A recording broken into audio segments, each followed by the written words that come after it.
Good morning शुभोदय छात्रों। अक्षय ज्ञान कोश में आपका स्वागत है। आज हम पाठ पढ़ने जा रहे हैं। आज वाक्य विचार का अगला भाग, रचना के आधार पर वाक्य के कितने भेद होते हैं। रचना के आधार पर जो वाक्य के 3 भेद हैं, पहला भेद है आपका सरल वाक्य, दूसरा है संयुक्त वाक्य और तीसरा है मिश्र वाक्य। सरल वाक्य कहते किसे हैं? सरल वाक्य जिसमें एक ही उद्देश्य तथा एक ही विधेय होता है और समापिका क्रिया जो होती है वो भी एक ही होती है, वो आपके सरल वाक्य कहलाते हैं। सरल वाक्य अपने आप में पूर्ण रूप से स्वतंत्र होते हैं और आसानी से दूसरों को समझ में आते हैं। सरल वाक्यों को पहचानने में कई बार बच्चे दुविधा में पड़ते हैं। अगर उनको एक बार ये समझा दिया जाए कि एक सरल वाक्य है, मान लीजिए किसी काल में हमने उनको ये समझा दिया, भूतकाल में समझा दिया या भविष्य काल में समझा दिया, तो अधिकतर बच्चे उसी में सरल वाक्य को ढूंढना शुरू कर देते हैं। तो इस दुविधा में नहीं पड़ना है, या इसीलिए मैंने इसमें जो आपके लिए कुछ उदाहरण दिए हैं, जिसके माध्यम से ये आप समझ पाएंगे कि किस तरह के शब्द, किस तरह के वाक्य जो है वो सरल वाक्य कहलाते हैं, या सरल वाक्य में कितनी तरह से अलग अलग वाक्यों को सरल वाक्य भी कहा जाता है। अकर्मक क्रिया वाले शब्द, वह सो गया, जो इस तरह के वाक्य हैं वो क्या है? अकर्मक क्रिया है, इसमें कर्म नहीं है। तो आपने इसमें देखा होगा कि अकर्मक क्रिया वाले जो इस तरह बिना कर्म वाले शब्द हैं वो सारे हमारे क्या कहलाएंगे? सरल वाक्य कहलाएंगे। दूसरा जो हमारा है वो सकर्मक क्रिया वाला शब्द है। सकर्मक क्रिया वाले शब्द का अर्थ है जिसमें कर्म होता है। छात्र ने पाठ पढ़ा। अब छात्र ने पाठ पढ़ा जो हमारे पास वाक्य है, इसमें क्या है? हमारे पास पाठ जो है वो कर्म है। तो कर्म जिसमें हो वो वाक्य भी हमारे क्या वाक्य कहलाएंगे? सरल वाक्य कहलाएंगे। जिसमें कर्म नहीं है वो भी सरल वाक्य हैं। जिनमें कर्म है, जो सकर्मक क्रिया है, वो भी हमारी सरल वाक्य कहलाती है।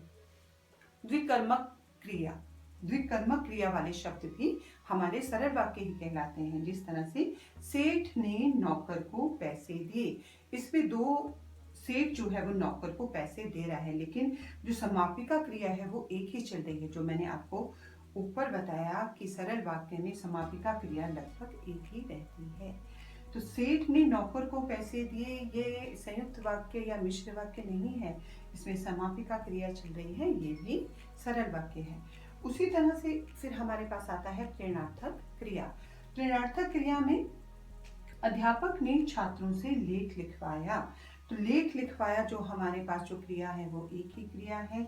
अध्यापक जो है, उद्देश्य जो है वो हमारा, ये दूसरा जो हमारा अध्यापक ने छात्रों से लेख लिखवाया। अध्यापक जो हमारा एक कर्ता है, छात्र भी हमारे पास इसमें कई बार जो है उसके माध्यम से वो उसको प्रेरणा दे रहा है, तो ये भी हमारे पास कर्ता है। तो एक से अधिक क्रिया का प्रयोग, कर्ता का प्रयोग इसमें हो सकता है, लेकिन जो क्रिया है वो हमेशा एक ही रहती है। इस बात का आपने हमेशा ध्यान रखना है कि जो सरल वाक्य है उसमें हमारी समापिका क्रिया एक ही रहेगी, भले ही कर्ता जो है वो हमारे दो भी हो सकते हैं। तो ये जो प्रेरणार्थक क्रिया वाले शब्द हैं ये भी हमारे क्या कहलाते हैं? सरल वाक्य ही कहलाते हैं। तो सरल वाक्य की हमारी परिभाषा क्या है? सरल वाक्य स्वतंत्र उपवाक्य होते हैं जिसमें एक उद्देश्य, एक विधेय तथा एक समापिका क्रिया होती है, वो हमारे सरल वाक्य कहलाते हैं। रचना के आधार पर वाक्य का जो दूसरा भेद है वो है हमारा संयुक्त वाक्य। संयुक्त वाक्य, संयुक्त कहते किसे हैं? संयुक्त का अर्थ है दो चीजों को आपस में जोड़ना, दो चीजों का आपस में मिलाना। तो जो दो वाक्यों को जब हम आपस में मिलाते हैं, आपस में मिलाकर जब हम उनको लिखते हैं तो वो संयुक्त वाक्य कहलाते हैं। लेकिन ये दोनों वाक्य अपने आप में पूर्ण रूप से संयुक्त रहते हैं। इनमें दो कर्ता होते हैं, दो क्रिया होती हैं, दो से अधिक भी कर्ता हो सकते हैं, दो क्रिया होती हैं, तो ये हमारे संयुक्त क्रिया कहलाते हैं। संयुक्त क्रिया वाले वाक्यों को जोड़ने के लिए हमेशा समुच्चयबोधक पाठ के समानाधिकरण अवयवों का प्रयोग किया जाता है। उनके द्वारा जो हमारे संयुक्त वाक्य हैं उनको जोड़ा जाता है, इसलिए इन्हें समानाधिकरण वाक्य भी कहा जाता है, यानी कि दोनों वाक्यों का एक रूप में समान रूप से प्रयोग में उनको लाना। तो संयुक्त वाक्य की परिभाषा हम किस प्रकार से लिख सकते हैं?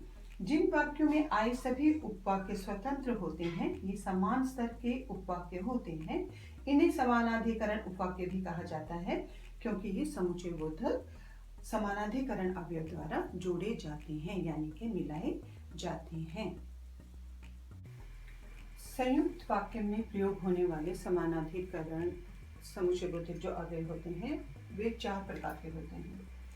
संयोजक संयुक्त बोधक, विभाजक, विरोधकवाचक, परिणामवाची अवयव। इन अवयवों द्वारा ये जो आप और, तथा, एवं, नहीं तो, या, अथवा, कि, वरना, अन्यथा, पर, किंतु, परंतु, लेकिन, मगर, इसलिए, अतः, अतएव, सो इन अवयवों द्वारा संयुक्त वाक्यों को जोड़ने का कार्य होता है। और तथा एवं, आप चलिए और किसी को भेज दीजिए। तो ये जो और शब्द है, ये जो बीच में और शब्द है, ये हमारे पास संयोजक संयुक्त बोधक शब्द है जिसके माध्यम से 2 स्वतंत्र वाक्यों को जोड़ा गया है। आप चलिए अपने आप में स्वतंत्र वाक्य है, किसी को भेज दीजिए ये भी अपने आप में संयुक्त वाक्य है। इन दोनों वाक्यों को जोड़ने का काम कौन कर रहा है? और कर रहा है। दूसरा उसी तरह से जो शब्द लिया है वो एवं लिया है। इसके उदाहरण में से श्याम काम करेगा स्वतंत्र वाक्य है, राम घर जाएगा स्वतंत्र वाक्य है। इन दोनों वाक्यों को एक साथ मिलाने के लिए जिस शब्द का प्रयोग किया गया है वो है एवं, और इस तरह से संयुक्त वाक्य बन पाया है। उसी तरह से सारे उदाहरण बीच में आपको दिए गए हैं। विभाजक, विभाजक में अगर हम संयुक्त वाक्य में इन शब्दों का प्रयोग करते हैं तो वो शब्द हैं हमारे नहीं तो, या, अथवा, कि, वरना, अन्यथा।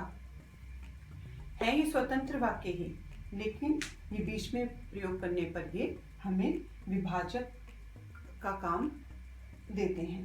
खिचड़ी खाओगे या दाल चावल। खिचड़ी खाओगे ये भी अपने आप में स्वतंत्र वाक्य है, दाल चावल खाओगे ये भी अपने आप में स्वतंत्र वाक्य है। लेकिन यहाँ पे विकल्प के तौर पर ये पूछा जा रहा है खिचड़ी खाओगे या दाल चावल, एक ही वाक्य बनाकर इनको संयुक्त करके बोला जा रहा है।